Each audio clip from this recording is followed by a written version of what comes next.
우리 다 같이 찬송가 7장 찬송 같이 부르시며 6월 21일 주일 오전 예배를 하나님 앞에 드리겠습니다. 우리 7장 찬송 같이 부르시겠습니다.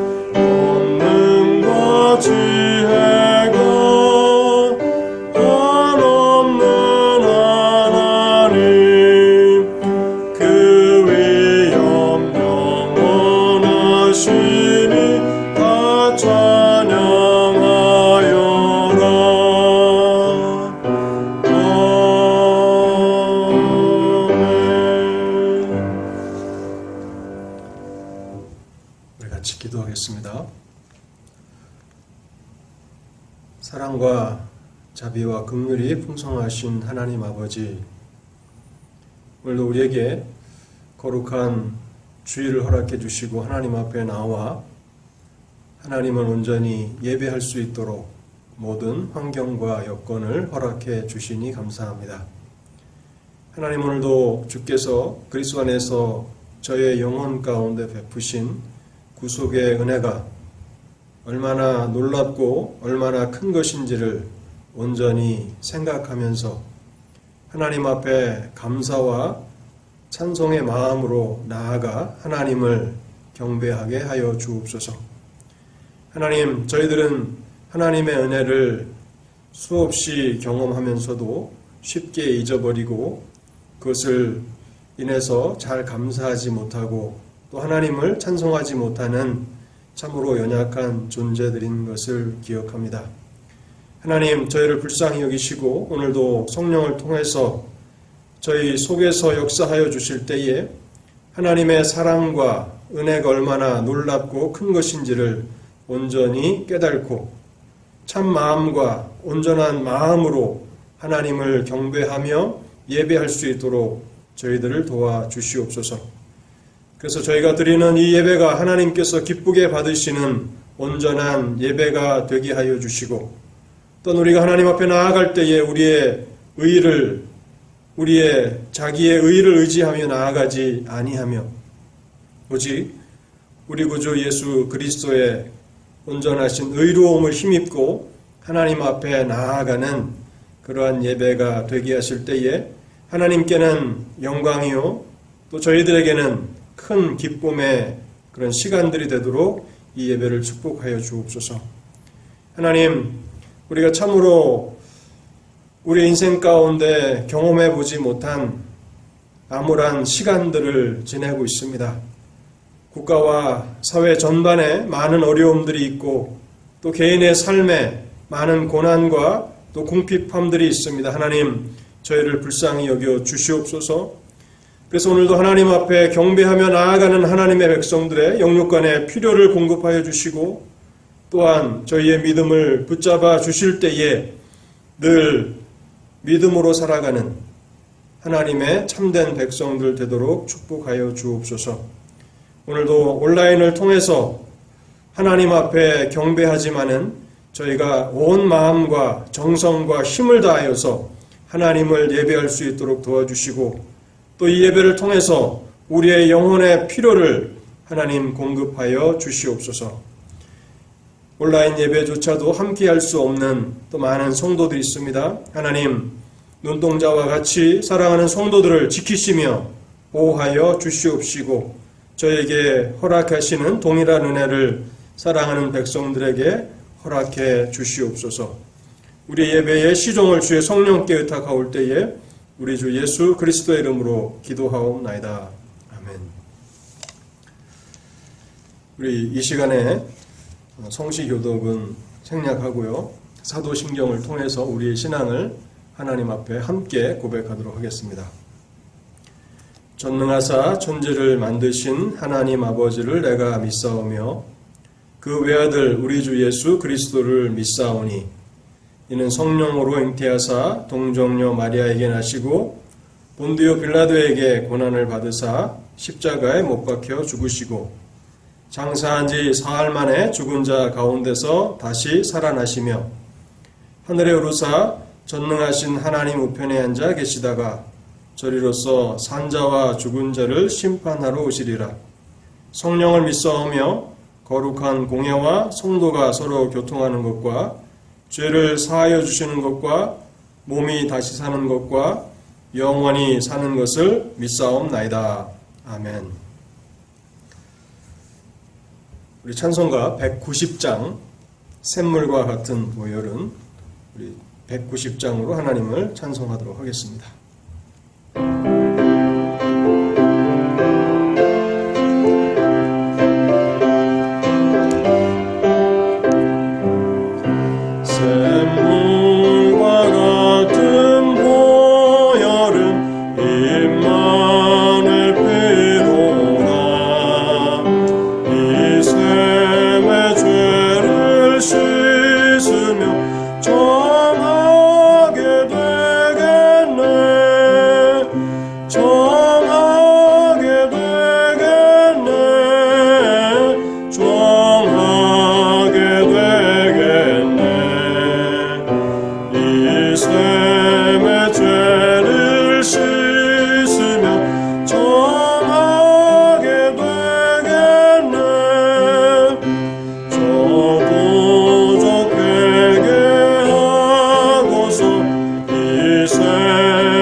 교우 소식을 알려드리겠습니다. 오늘도 온라인으로 하나님 앞에 나아가 예배하는 여러분들 한 분 한 분 또 가정들을 주님의 이름으로 환영합니다. 코로나 바이러스로 인해서 국가와 사회의 전반에 많은 어려움들이 있습니다. 하나님께서 이런 고난의 시간 속에서도 여전히 여러분들의 삶을 믿음으로 붙들어 주셔서 여러분들의 믿음이 침체되거나 또 영적으로 실족하지 않고 시편 1편에 나와 있는 시냇가에 심은 나무와 같이 늘 하나님의 은혜와 평강을 누리시는 삶이 되기를 기도합니다. 이번 주 월요일 22일부터 금요일 26일까지 페이스 프리 프레스비테리안 처치 믿음 독립 장로교회 우리 자매 교회입니다. 여기에서 벌추얼 VBS 온라인 여름 성경 학교를 진행합니다. 지금 많은 교회가 여름 성경 학교를 거의 하는 것이 불가능한데 믿음 독립 장로교회에서 지금 많은 인력과 시간을 들여서 온라인 여름 성경 학교를 진행합니다. 여기에 접속하시는 방법은 facefpc.org 그 웹사이트에 들어가시면 되고요. 구글에서 Face Free Presbyterian Church를 이렇게 치시면 쉽게 웹사이트에 접속하실 수 있습니다. 매일 아침 오전 10시에 동영상이 업로드 되는데 주위에 많이 알려주시고 또 자녀들 있으신 가정에서는 10시마다 VBS에 참여할 수 있도록 많이 기도해 주시고 협력해 주시면 좋겠습니다. 맥체인 성경 읽기표를 따라서 매일 성경 읽기와 묵상에 힘써 주시기를 바라고 또 수요일마다 동영상 기도회를 수요기도 동영상 기도회를 보내드리고 있습니다. 그것을 보시면서 함께 기도해 주시면 감사하겠습니다. 하나님 앞에 드리는 헌상은 개인 체크를 통해서 우편으로 보내주시면 좋겠습니다. 여전히 코로나 바이러스가 맹위를 떨치고 있는데 그래서 많은 어려움들이 있지만은 현장 예배에 나오셔서 예배하기를 원하시는 분들은 교회에 오셔서 교회 안전수칙을 따라서 함께 예배하실 수 있습니다. 우리는 온라인 예배와 현장 예배를 현재 병행하고 있습니다. 이 시간 하나님의 말씀을 봉독하도록 하겠습니다. 오늘 봉독할 하나님의 말씀은 히브리서 7장 1절에서 25절까지의 말씀입니다.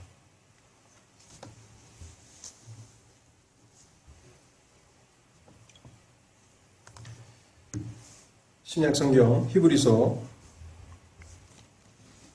7장 1절에서 25절까지를 읽도록 하겠습니다.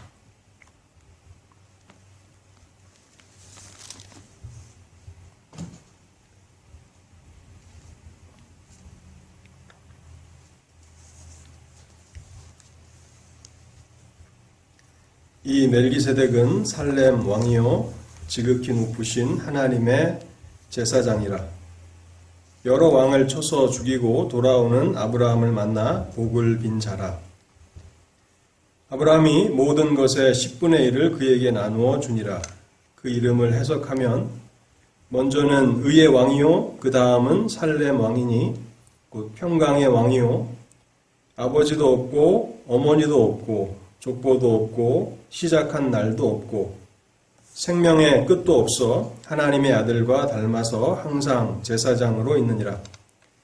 이 사람이 얼마나 높은가를 생각해 보라. 조상 아브라함도 노량물 중 10분의 1을 그에게 주었느니라. 레위의 아들들 가운데 제사장의 직분을 받은 자들은 율법을 따라 아브라함의 허리에서 난 자라도 자기 형제인 백성에게서 10분의 1을 취하라는 명령을 받았으나 레위 족보에 들지 아니한 멜기세덱은 아브라함에게서 10분의 1을 취하고 약속을 받은 그를 위하여 복을 빌었나니 논란의 여지 없이 낮은 자가 높은 자에게서 축복을 받느니라. 또 여기는 죽을 자들이 10분의 1을 받으나 저기는 산다고 증거를 얻은 자가 받았느니라. 또한 10분의 1을 받는 레위도 아브라함으로 말미암아 10분의 1을 바쳤다고 할 수 있나니 이는 멜기세덱이 아브라함을 만날 때에 레위는 이미 자기 조상의 허리에 있었습니다. 레위 계통의 제사 직분으로 말미암아 온전함을 얻을 수 있었으면 백성이 그 아래에서 율법을 받았으니 어찌하여 아론의 반차를 따르지 않고 멜기세덱의 반차를 따르는 다른 한 제사장을 세울 필요가 있느냐? 제사 직분이 바뀌어졌은즉 율법도 반드시 바꾸어지리니 이것은 한 사람도 제단 일을 받들지 않는 다른 지파에 속한 자를 가리켜 말한 것이라. 우리 주께서는 유다로부터 나신 것이 분명하도다. 이 지파에는 모세가 제사장들에 관하여 말한 것이 하나도 없고 멜기세덱과 같은 별다른 한 제사장이 일어난 것을 보니 더욱 분명하도다. 그는 육신에 속한 한 계명의 법을 따르지 아니하고 오직 불멸의 생명의 능력을 따라 되었으니 증언하기를 내가 영원히 멜기세덱의 반차를 따르는 제사장이라 하였도다. 전에 있던 계명은 연약하고 무익함으로 패하고 율법은 아무것도 온전하게 못할지라. 이에 더 좋은 소망이 생기니 이것으로 우리가 하나님께 가까이 가느니라. 또 예수께서 제사장이 되신 것은 맹세 없이 된 것이 아니니 그들은 맹세 없이 제사장이 되었으되 오직 예수는 자기에게 말씀하신 이로 말미암아 맹세로 되신 것이라. 주께서 맹세하시고 뉘우치지 아니하시리니 내가 영원히 제사장이라 하셨도다. 이와 같이 예수는 더 좋은 언약의 보증이 되셨느니라. 제사장 된 그들의 수요가 많은 것은 죽음으로 말미암아 항상 잊지 못함이로되 예수는 영원히 계심으로 그 제사장 직분도 갈리지 아니하느니라. 그러므로 자기를 힘입어 하나님께 나아가는 자들을 온전히 구원하실 수 있으니 이는 그가 항상 살아 계셔서 그들을 위하여 간구하심이라. 아멘. 우리 설교를 위해서 잠시 기도하겠습니다.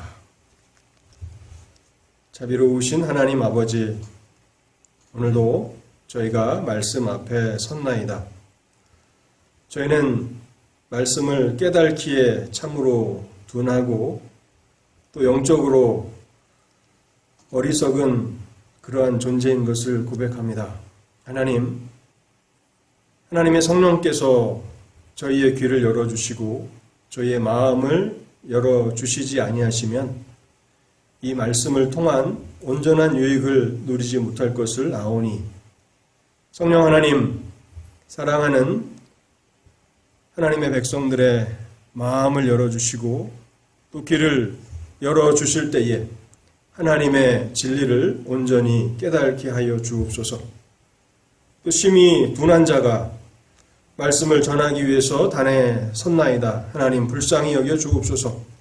학자의 혀를 허락하여 주시사 하나님의 영광스러운 복음을 지혜롭게 증거할 수 있도록 도와주시고 그래서 선포되는 이 말씀이 사랑하는 성도들의 영혼의 양식이 되도록 하나님 축복하여 주옵소서. 우리 주 예수 그리스도의 이름으로 기도하옵나이다. 아멘. 히브리서 기자는 유대교와 기독교를 비교하면서 기독교 복음의 탁월함을 히브리서의 수신자들에게 설명하기를 원합니다. 그래서 7장에 와서는 더 뛰어나신 제사장에 대해서 이야기를 합니다. 그리고 8장으로 가면 더 좋은 언약에 대해서 증거하고 9장에서는 더 좋은 성소, 더 좋은 성전, 그리고 10장은 더 좋은 제사에 대해서 그렇게 증거하면서 복음이 얼마나 탁월하고 영광스러운 것인가를 전해주기를 원합니다. 7장의 제사장, 8장의 언약, 9장의 성소, 10장의 제사. 사실 이것들은 하나하나 구분해서 살펴볼 수도 있지만 이 전체가 또 하나로 이렇게 연합될 때에 한 메시지를 주게 되는데요. 이러한 순서를 따라서 우리가 히브리서를 살펴나가려고 합니다. 그래서 오늘은 히브리서 7장을 살펴보려고 하는데요. 7장의 주제는 더 뛰어나신 제사장이십니다. 우리는 이러한 질문을 던져볼 수 있습니다. 우리에게 더 탁월하신, 더 뛰어나신 제사장이 계시다는 것은 어떤 유익이 있는가 하는 것입니다. 히브리서가 예수 그리스도께서 더 뛰어나신 제사장이시라고 그렇게 증거하는데 우리에게는 더 뛰어나신 제사장을 갖게 된다면 어떤 유익을 누릴 수 있는가 하는 것을 우리는 생각해 봐야 되는데요. 거기에 대한 대답은 바로 이와 같습니다. 하나님께 가까이 나아갈 수 있게 된다는 것입니다. 그래서 저는 오늘 하나님께 가까이 혹은 하나님께 가까이 나아감이라는 이 제목 아래서 히브리서 7장을 한번 살펴보려고 합니다. 먼저 예수 그리스도는 어떤 면에서 더 뛰어나신 제사장이신가를 생각해 보겠습니다. 이것은 히브리서 7장의 그 설명에 대한 그 구조인데요. 그래서 저는 크게 두 가지를 말씀드리려고 합니다. 예수 그리스도는 멜기세덱의 반차를 따른 제사장이시기 때문에 더 뛰어나신 제사장이라고 불리는 것입니다. 히브리서 기자는 비로소 7장에 와서 히브리서의 수신자들에게 자신이 제공해 주기를 원하는 단단한 음식을 내놓고 있습니다. 5장 11절에서 그 5장 후반부에서부터 6장까지는 괄호 부분이라고 제가 말씀을 드렸는데 히브리서의 수신자들이 영적으로 성숙하지 못해서 단단한 음식, 장성한 자들이 먹는 단단한 음식을 먹지 못한다라고 하는 그런 책망을 했는데 비로소 이제 7장에 와서 히브리서 기자는 수신자들에게 저지 아닌 성인들이 먹을 수 있는 단단한 음식을 제공하고 있습니다. 단단한 음식이란 바로 멜기세덱에 관한 교훈입니다. 멜기세덱은 누구인가? 멜기세덱에 대해서 성경은 창세기 16장과 시편 110편 그리고 히브리서 7장에 이렇게 언급되고 있는데 많은 정보를 제공해 주지 않습니다. 창세기 16장에 보면 멜기세덱은 왕이며 동시에 하나님의 제사장이었던 사람이었습니다. 오늘 히브리서 7장에도 보면요. 7장 1절에 보시면 상반절을 제가 읽어보겠습니다. 이 멜기세덱은 살렘 왕이요 지극히 높으신 하나님의 제사장이라.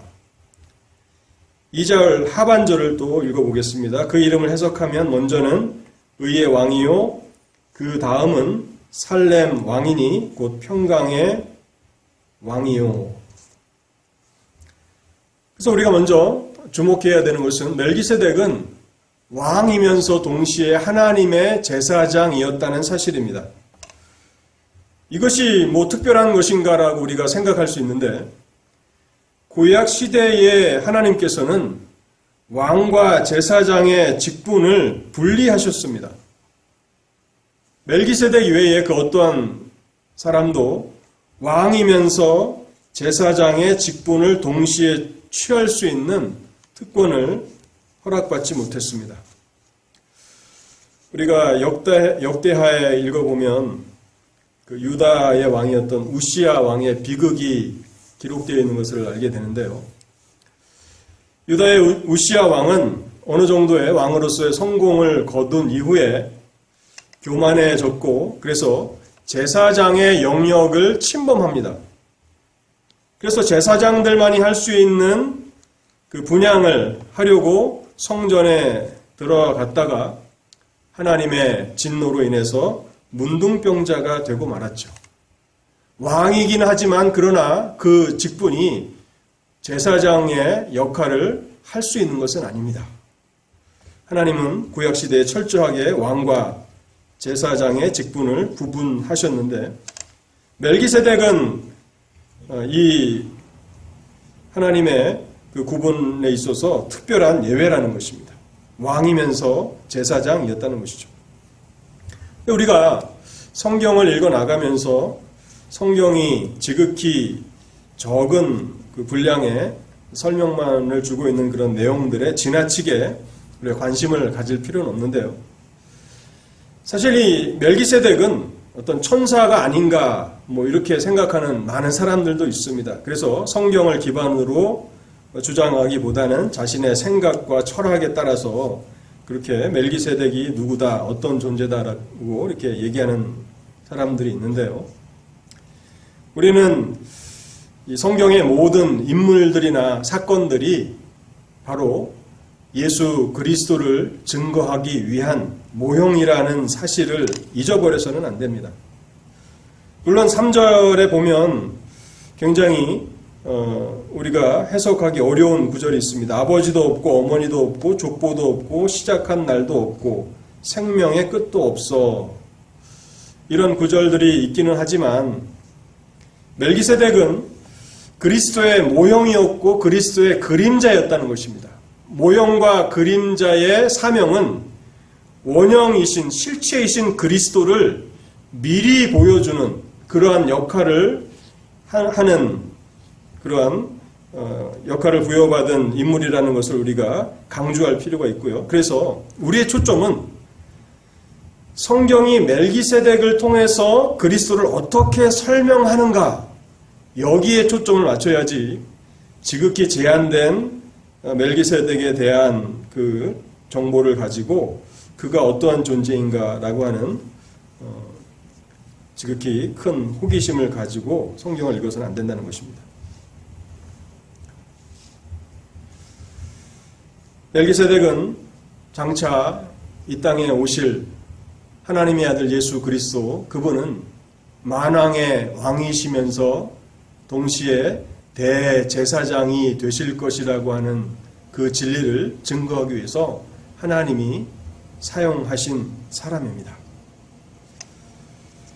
오직 하나님 한 분 외에 영원한 존재가 없기 때문에 그런데요. 이사야 46장 9절에 보시면 이런 말씀이 있습니다.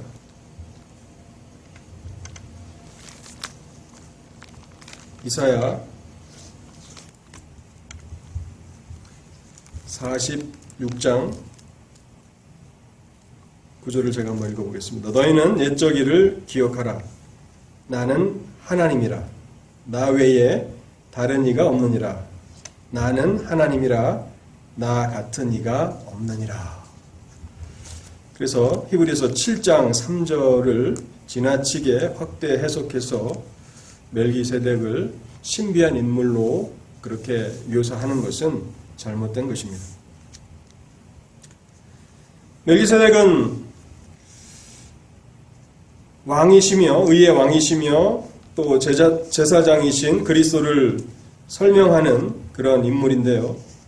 성경은 예수 그리스도가 의의 왕이시며 평강의 왕이시라고, 그리고 하나님의 제사장이시라고 말씀합니다. 이사야 9장 6절과 7절을 제가 한번 읽어보겠습니다. 이는 한 아기가 우리에게서 낳고 한 아들을 우리에게 주신 바 되었는데 그의 어깨에는 정사를 메었고 그의 이름은 기묘자라, 모사라, 전능하신 하나님이라, 영존하시는 아버지라, 평강의 왕이라 할 것임이라. 그 정사와 평강의 더함이 무궁하며 또 다윗의 왕자와 그의 나라에 군림하여 그 나라를 굳게 세우고 지금 이후로 영원히 정의와 공의로 그것을 보존하실 것이라. 만군의 여호와의 열심히 이를 이루시리라. 예수 그리스도는 의의 왕이시고 평화의 왕이십니다. 근데 이 의와 평화, 이것이 어떻게 함께 하는가를 우리가 잠시 좀 생각해 보려고 하는데요. 의라고 하는 것은 항상 그 평화에 앞서 오게 됩니다. 다른 말로 하면 평화는 의의 열매고 결과라는 사실을 우리는 기억해야 합니다. 먼저 하나님의 공의가 실현됩니다. 그리고 하나님의 공의가 집행되는 그곳에 하나님의 평강이 찾아온다는 것입니다. 이사야 32장 17절인데요. 공의의 열매는 화평이요 공의의 결과는 영원한 평안과 안전이라. 그래서 우리가 하나님과의 평화를 누릴 수 있는 것도 예수 그리스도께 하나님께서 죄에 대한 공의의 심판을 시행시키셨기 때문에 그러한 것입니다. 예수 그리스도 안에 하나님의 공의의 심판이 없었다면 하나님과의 평안도 없는 것이죠. 그래서 사람이 예수를 믿어 예수 그리스도의 보배로운 피로 죄의 씻음을 받고 그리스도의 완전한 의로움을 소유하게 되었을 때, 믿음으로 의롭다 하심을 받게 되었을 때 비로소 하나님과의 평안을 누리게 되는 것입니다.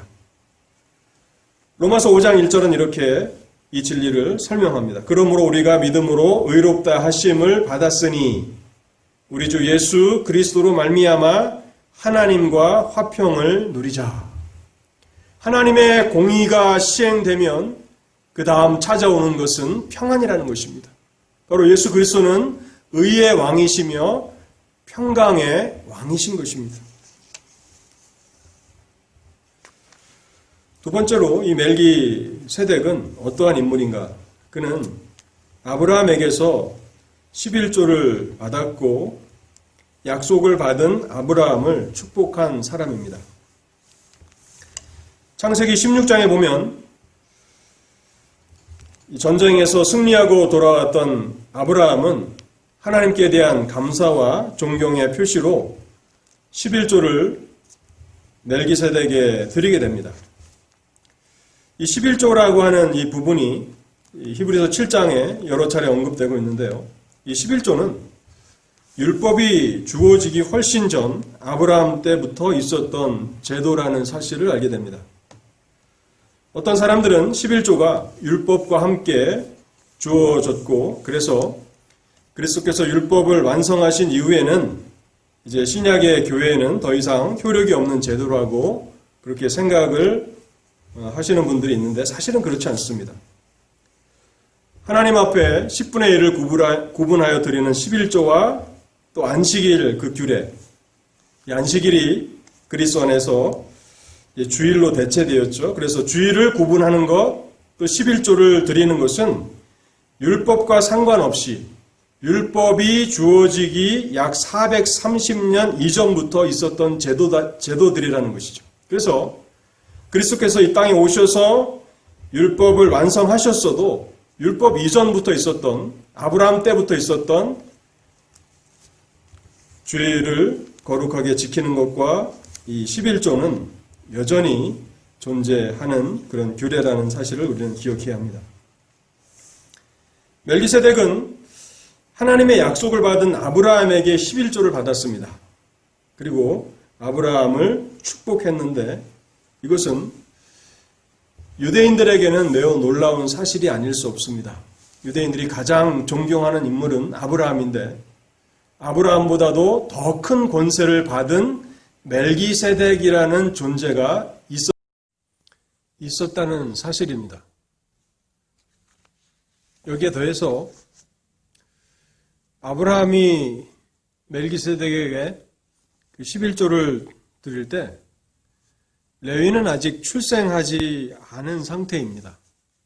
그러니까 레위는 아브라함의 증손자가 되지 않습니까? 아직 태어나지도 않았는데 레위가 아브라함으로 말미암아서 멜기세덱에게 11조를 드렸다고 히브리서가 말하고 있습니다. 참 우리가 깊이 생각해 봐야 하는 그런 부분들입니다.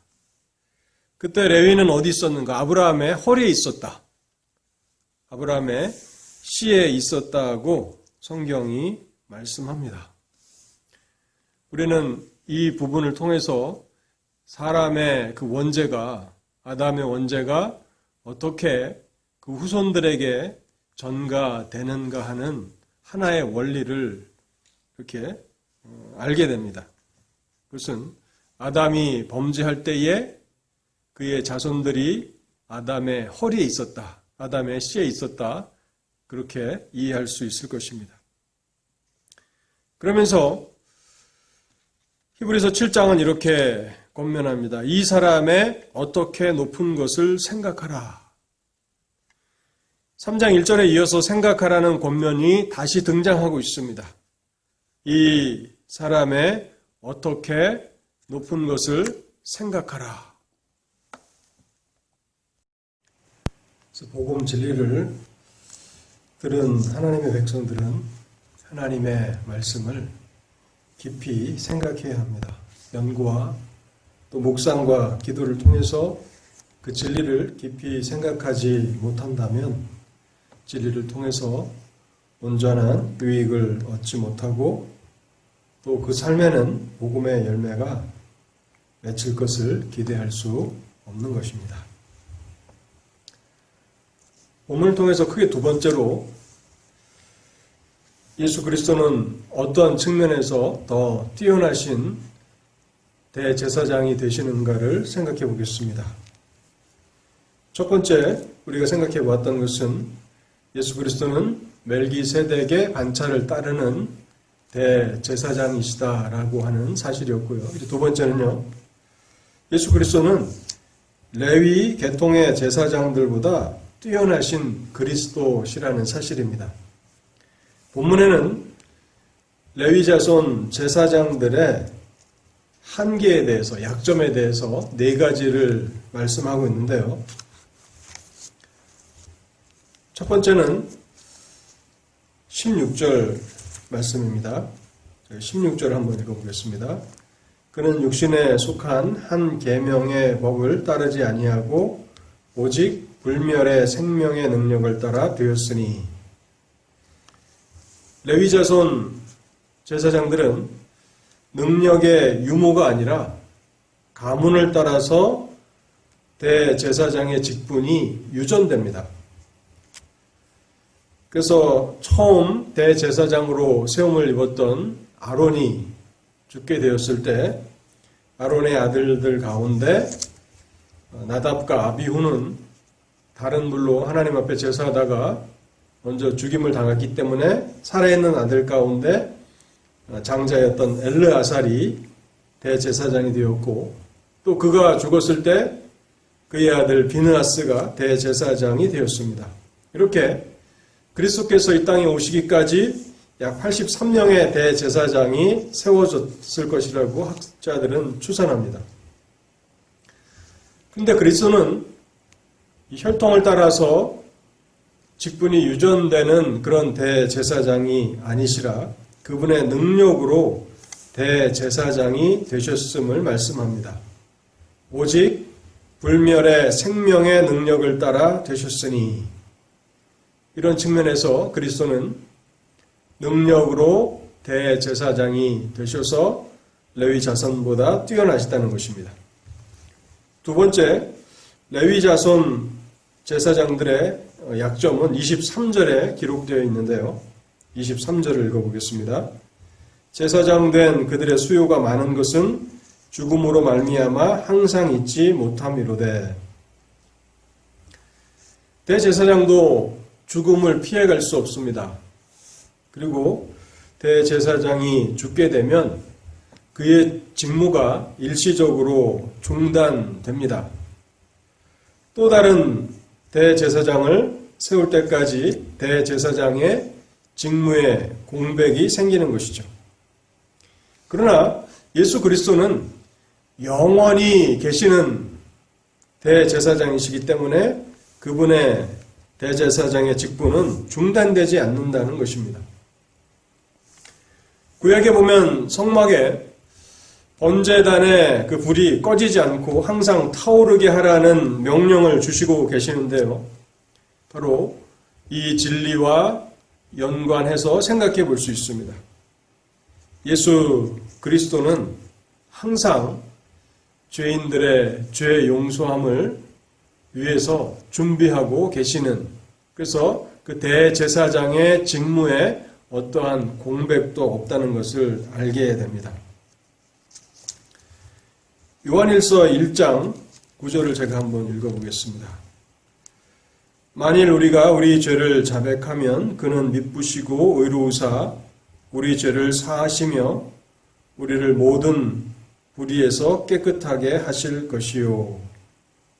항상 그리스도께서는 준비되어 계시고 언제나 죄인들이 자신의 죄를 깨닫고 죄 용서함을 받기 위해서 나아갈 수 있도록 그렇게 죄인들을 기다리시는 대제사장이시라고 말씀하고 있는 것입니다. 이 본문을 묵상하면서 이러한 그 생각이 떠올랐는데요. 우리가 살아가고 있는 그 밤에도 사실은 불이 꺼지지 않는 곳이 여러 곳 있죠. 그 중에 하나가 병원의 응급실이 아닌가 생각합니다. 의료진들이 밤에도 환자들을 치료하기 위해서 대기하고 있는 것이 응급실이죠. 그래서 급한 환자가 생겼을 때에 밤에라도 의사를 만나서 치료를 받게 되는데 그것은 얼마나 감사한 것입니까? 그런데 레위 자손 그 제사장들은 그들도 죽음을 피해갈 수 없기 때문에 그들이 죽게 되면 다음 대제사장이 세워질 때까지 그 대제사장의 직무의 공백이 생기는데 그러나 그리스도는 영원히 계시는 대제사장이시기 때문에 항상 죄인들의 죄 용서함을 위해서 기다리고 계시는 그런 대제사장이시라고 본문은 말씀하고 있는 것입니다. 그 세 번째로요. 레위 자손 대제사장들의 약점은 이들은 여러 차례 하나님 앞에 제사를 드려야 했습니다. 그 말은 어떤 의미인가 하면 먼저는 자신을 위해서 제사를 드려야 했고 그 후에 백성들을 위해서 제사를 드려야 했습니다.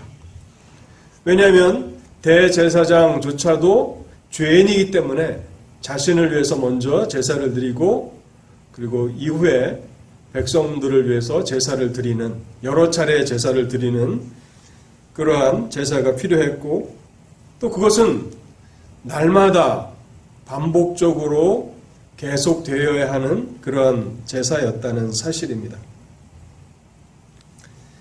27절을 제가 한번 읽어보겠습니다.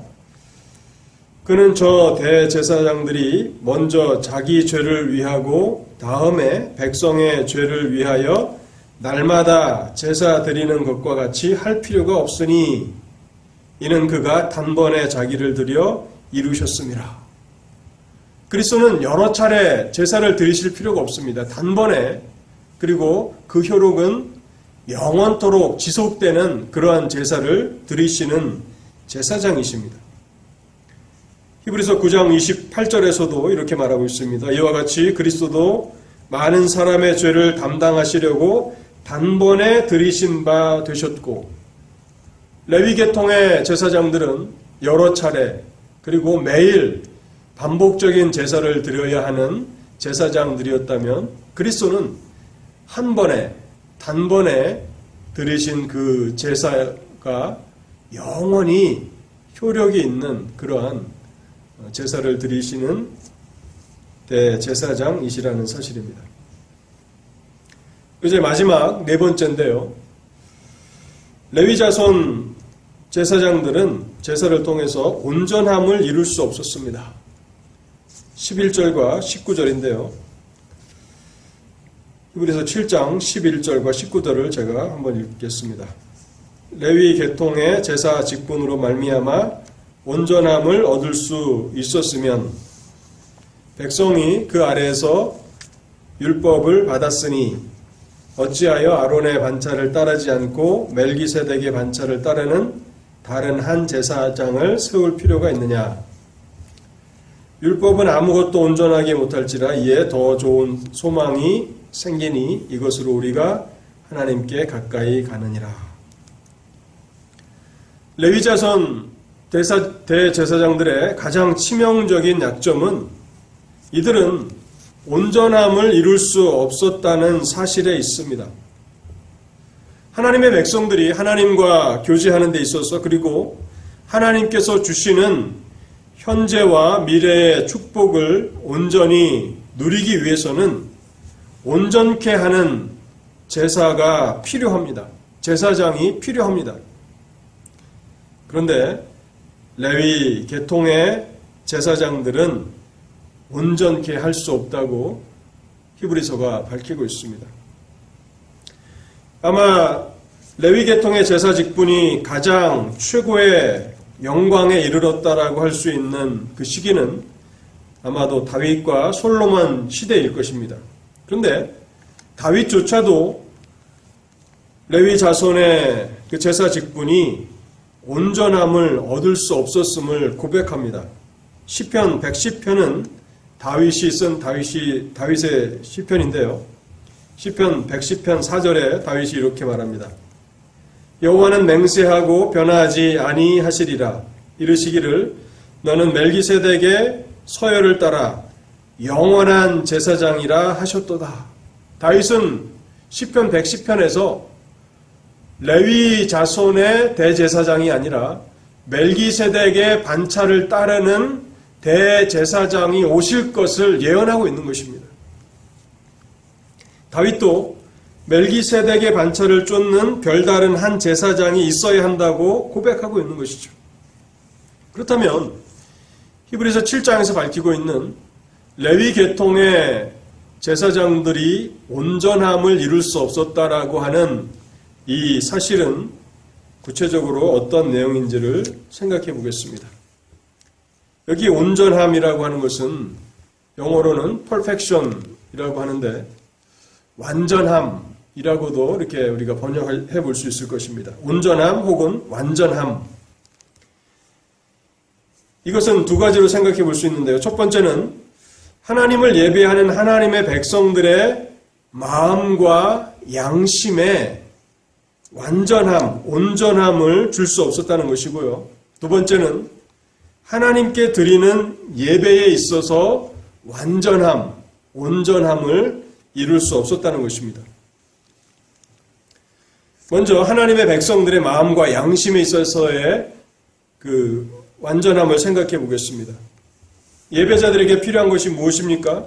그들의 마음에 의와 평강과 진리를 기뻐함과 또한 담대함이 주는 자유와 안식을 경험하는 것이고, 그리고 장래에 하나님께서 약속하신 그 축복의 상태에 대해서 기대하며 확신하는 그러한 유익들을 바라며 기대할 것입니다. 그것이 있을 때 하나님과의 교제를 즐거워하며 신령한 기쁨을 누리지 않겠습니까? 하나님을 예배하는 모든 예배자들의 마음에는 완전한 예배, 그리고 완전한 예배자가 되고자 하는 그러한 열망이 있습니다. 그래서 하나님을 잘 예배하고 싶은, 예배를 통해서 하나님과 친밀한 교제를 누리고 싶은 그런 열망이 있는 것이죠. 그런데 레위 자손 제사장들은 이 완전함을 줄 수 없었다는 것입니다. 또한 하나님을 예배하는 그 예배 차원에서도 보면 예배자에게 완전함을 주지 못했을 뿐만 아니라 예배 자체에서도 하나님이 찾으시는, 하나님이 기뻐하시는, 하나님이 받으실 만한 완전한 예배를 드릴 수 없었다고 히브리서가 지적하고 있는 것입니다. 7장 18절을 읽어보겠습니다. 전에 있던 계명은 연약하고 무익함으로 패하고 율법은 아무것도 온전하게 못할지라.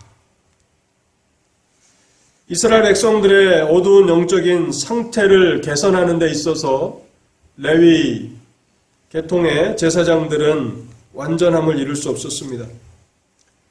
모든 경배자들에게 하나님의 은혜를 통해서 그들의 내적인 그 마음의 죄의 오염으로부터 그들을 깨끗하게 해줄 수 없었고, 그렇게 되기 때문에 하나님을 제사하는, 예배하는 그 예배자들의 양심의 평안을 주지도 못했습니다. 그리고 죽음에 이르는 죄악된 행실에서 떠나도록 그들을 이끌어 주지도 못했습니다. 뿐만 아니라 하나님 앞에 온전한 제사를 드릴 수 없었기 때문에 그 결과 이스라엘 백성들은 아브라함을 통해서 약속해 주셨던 하나님의 그 약속의 축복들을 온전히 경험하는 일에 실패하고 말았습니다. 구약 이스라엘의 역사를 보면 성공보다는 많은 실패의 역사임을 우리는 알게 됩니다. 하나님의 임재의 상징이었던 성전은 여러 번 회파되었고 하나님의 백성들은 약속의 땅 가나안에서 쫓겨나기까지 하였던 것이죠. 이 모든 일들은 레위 대제사장들의 연약함 때문에 있었다는 것입니다. 완전하지 못함 때문에 일어난 일이라고 하는 사실이죠. 그래서 히브리서는 레위 계통의 제사장이 아닌 멜기세덱의 반차를 따른 제사장이 필요하고 바로 예수 그리스도는 레위 계통이 아닌 멜기세덱의 반차를 따른 대제사장이시라고 증거하고 있는 것입니다.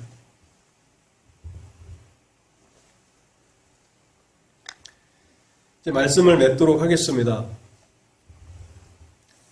예수 그리스도는 더 뛰어나신 제사장이시라고 히브리서 7장은 말씀하고 있습니다. 그렇다면 더 뛰어나신 제사장이신 그리스도로 말미암아 하나님의 백성들은 어떤 유익을 얻는가 하는 것입니다. 그것은요 19절에 잘 기록되어 있습니다. 더 좋은 소망, 하나님께 가까이 나아감을 얻게 된다는 사실입니다. 이에 더 좋은 소망이 생기니 이것으로 우리가 하나님께 가까이 가느니라. 더 뛰어나신 대제사장이신 그리스도를 통해서 더 좋은 소망을 소유하게 되는 것입니다. 예수 그리스도는 예배자들을 완전하게 하시고 또한 그분의 드리는 제사는 하나님 앞에 완전한 제사였습니다. 그래서 예수 그리스도를 통해서 하나님 앞에 나아가는 자들을 완전하게 하신다는 사실입니다. 히브리서 7장 25절에 이렇게 기록하고 있는데요. 그러므로 자기를 힘입어 하나님께 나아가는 자들을 온전히 구원하실 수 있으니 이는 그가 항상 살아계셔서 그들을 위하여 간구하심이라. 이 25절의 의미를 완전함의 측면에서 좀 보면요. 자기를 힘입어 하나님께 나아가는 자들을 온전히 구원하신다. 이 말은 온전함으로 하나님 앞에 담대히 나아가도록 도와주신다라고 그렇게 우리는 해석할 수 있을 것입니다. 제가 요한일서를 한 번 더 인용해 보고자 합니다. 요한일서 1장 3절과 4절 말씀을 제가 한번 읽어보겠습니다. 우리가 보고 들은 바를 너희에게도 전함은 너희로 우리와 사귐이 있게 하려 함이니 우리의 사귐은 아버지와 그의 아들 예수 그리스도와 더불어 누림이라. 우리가 이것을 쓰면 우리의 기쁨이 충만하게 하려 함이라. 예수 그리스도 안에서 하나님의 백성들은 완전함을 얻게 됩니다. 그 완전함은 행위에서의 완전함뿐만 아니라 마음과 양심에 있어서의 완전함을 의미하는 것입니다. 보배로운 주 예수 그리스도의 핏부림을 받아서 우리가 죄의 용서함을 받고 또한 그리스도의 의로움을 옷 입게 되게 되는 그런 은혜의 경험을 하게 되는데요. 그렇게 된 결과 우리는 하나님 앞에 완전한 사람들로 서게 되는 것입니다. 그 유익이 무엇입니까? 그것은 이제 하나님 가까이에 나아간다는 것입니다. 하나님 가까이에 나아간다는 것은 어떤 의미입니까? 그것은 요한 1서의 언어로 표현하자면 하나님과 교제하는, 하나님과 사귀는 삶을 살아간다는 것입니다. 우리가 보고 들은 바를 너에게도 전함은 너희로 우리와 사귐이 있게 하려 함이니 우리의 사귐은 우리의 친교는, 우리의 펠로우십은 아버지와 그의 아들 예수 그리스도와 더불어 누림이라. 수많은 구약 이스라엘 백성들이 소망하였던 하나님께 가까이 나아감, 이 더 좋은 소망을 우리는 그리스도 안에서 경험할 수 있다는 것입니다. 레위 제사장들은 자신들만이 하나님의 임재의 초소인 지성소에 가까이 나아갔지만 레위 자손 대제사장들보다 훨씬 뛰어나신 탁월하신 대제사장이신 그리스도를 믿는 하나님의 백성들은 하나님 가까이로 나아가도록 그리스도의 도우심을 받게 된다는 것입니다. 그래서 하나님의 임재 앞에 서게 됩니다. 이 영광스러운 복음의 영광을 골로새서 1장 20절과 22절에서 이렇게 설명해 주고 있는데요. 제가 이 부분을 읽고 오늘 설교를 마치도록 하겠습니다. 골로새서 1장 20절에서 22절입니다. 그의 십자가의 피로 화평을 이루사 만물 곧 땅에 있는 것들이나 하늘에 있는 것들이 그로 말미암아 자기와 화목하게 되기를 기뻐하심이라. 전에 악한 행실로 멀리 떠나 마음으로 원수가 되었던 너희를 이제는 그의 육체의 죽음으로 말미암아 화목하게 하사 너희를 거룩하고 흠없고 책망할 것이 없는 자로 그 앞에 세우고자 하셨으니. 여러분, 히브리서 7장의 이 내용을 생각하시면서 골로새서를 읽어보면 하나님 가까이로 나아가도록, 하나님 가까이에 서도록 그리스도께서 십자가에 죽으셨다고 골로새서가 말씀하고 있음을 깨닫게 될 것입니다. 이것이 바로 복음이 우리에게 가져다주는 영광입니다.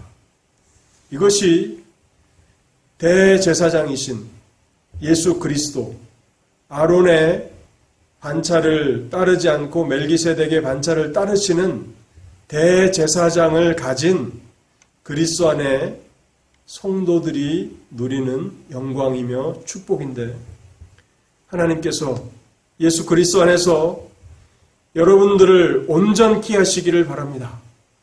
여러분의 마음뿐만 아니라 여러분의 행실뿐만 아니라 양심에까지 완전함을 이루어 주시기를 바라고, 그래서 완전한 예배로 나아가 하나님 가까이로 나아가 하나님과 친밀한 교제와 또 사귐을 나누는 그런 놀라운 축복과 영광을 다 누리시는 여러분들 모두가 되실 수 있기를 바랍니다.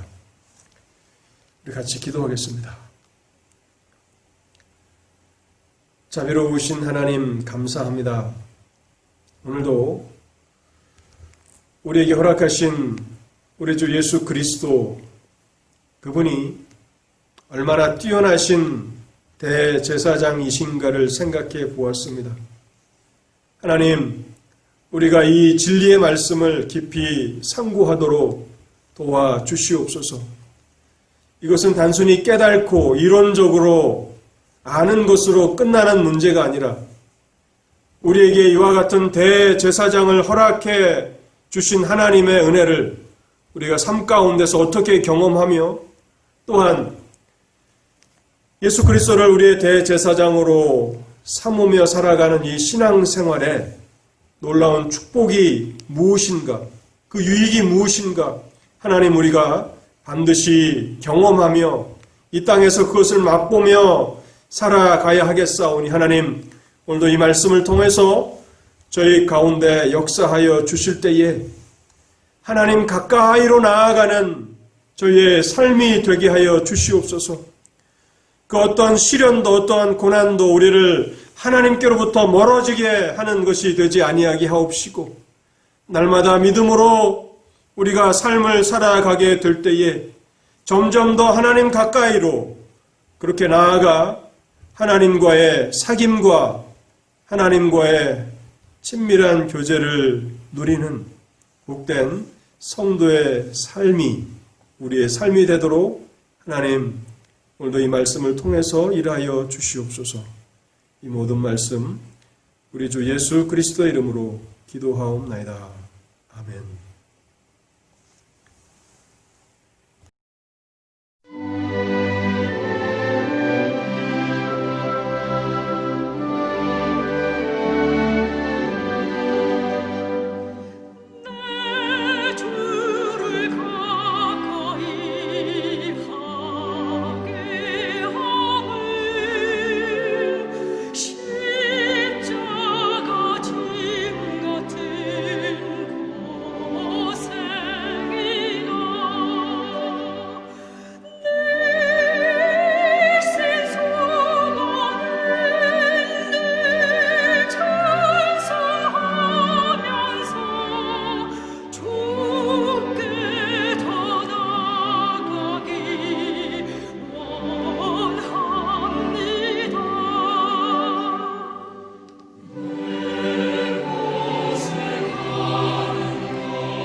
다 같이 축도하심으로 주일 예배를 마치도록 하겠습니다. 지금은 우리 주 예수 그리스도의 은혜와 하나님의 사랑과 성령의 교통하심이 오늘도 예수 그리스도를 통해서 하나님 가까이로 나아가 하나님과 친밀한 교제를 나누기를 소원하는 주님의 백성들과 또한 이 땅에 주님의 보배로운 피로 값주고 사신 하나님의 신실한 교회들 위해 이제로부터 영원토록 함께 계실지어다. 아멘.